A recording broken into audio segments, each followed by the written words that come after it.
If you want to know the most effective way to use ChatGPT, you're in the right place. The biggest thing to get across to you is the prompt matters, but it's not as hard as you think. That said, there are 4 key elements that every good prompt, I think, usually needs to get you what you want.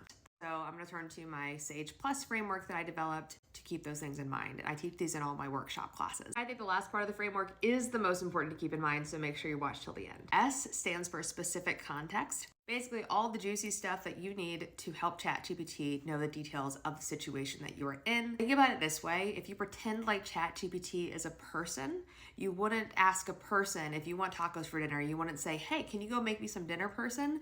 You would tell them, I would like chicken tacos for dinner. And if you want to be really needy, you can get very specific about all the ingredients you would like in those tacos. As a result, you're probably going to get the dinner that you actually want and not whatever it just guessed is the best option for you. ChatGPT, very similar. Next, we have A stands for action.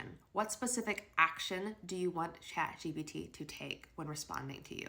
There's a big difference between the word condense versus expand upon, or between evaluate and critique and praise, right? So the more specific you can give with your action verbs, the better an extra context ChatGPT will have to know how to respond to you. After that, and this is, I think, the most important beyond the specific context, is G for goal. Why are we doing this? Why are we here in the first place? We have a goal in mind. Providing the goal, the ultimate outcome of what you would like ChatGPT to provide you, is very helpful, as well as providing the context about what it is that you need help with and why. We're at work and someone just tells us to do something, but we don't really know why we're doing it. It's a lot harder to actually get the result that they're looking for, right?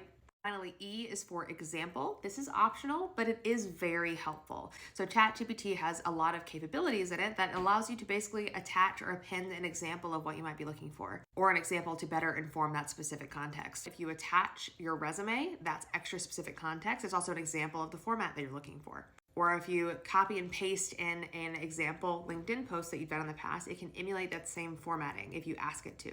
And then last, this is the most important, plus, which means and just symbolically stands for the fact that you don't have to get it all right within the first prompt. ChatGPT has context memory, kind of like a person does. So if you don't get it, nail it in the first prompt and the response doesn't work for you, just give it feedback and have it refine itself by talking with it as you would a person.